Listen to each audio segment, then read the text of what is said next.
দাদি, আমি অনিলার বাবার সাথে দেখা করতে যাচ্ছি। উনি আজ আমাকে ওনাদের বাড়িতে ডেকেছেন। বড় মানুষের বাড়ি যাচ্ছিস ভাই, সাবধানে থাকিস। ওরা মানুষ দেখে না, মানুষের টাকা দেখে। বসো। অনিলামা, তুমি আমাদের জন্য একটু চা আর নাস্তা নিয়ে এসো তো, আমি ওর সাথে একা কথা বলতে চাই। তো তুমি সেই চাষার ছেলে, কি কাজ করো তুমি? তোমার টাকা পয়সা কত আছে আমার মেয়ের সাথে রিলেশন করার স্বপ্ন দেখো?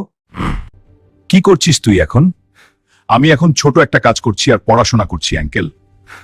থামাও! তোমার সাহস হয় কি করে? সামান্য এক চাষার ছেলে হয়ে তুমি আমার মেয়ের হাত ধরতে চাও? তোমার মতো গরিবদের স্বভাবই হলো বড় লোকের মেয়ে পটিয়ে শর্টকাটে বড় হওয়া। তোমরা শুধু টাকা চেনো। আমরা গরিব হতে পারি আঙ্কেল, কিন্তু আপনার মতো ছোট লোক নই। টাকা হয়তো আপনার অনেক আছে, কিন্তু একটা মানুষকে সম্মান করার মতো যোগ্যতা আপনার নেই। তো বন্ধুরা, এই ভিডিওটা দেখে আমরা কি শিখতে পারলাম? টাকা ছাড়া দুনিয়াতে দাম নেই। আমি গরিব বলে কি আমার চ্যানেলটা সাবস্ক্রাইব করবেন না? এখনই সাবস্ক্রাইব করুন।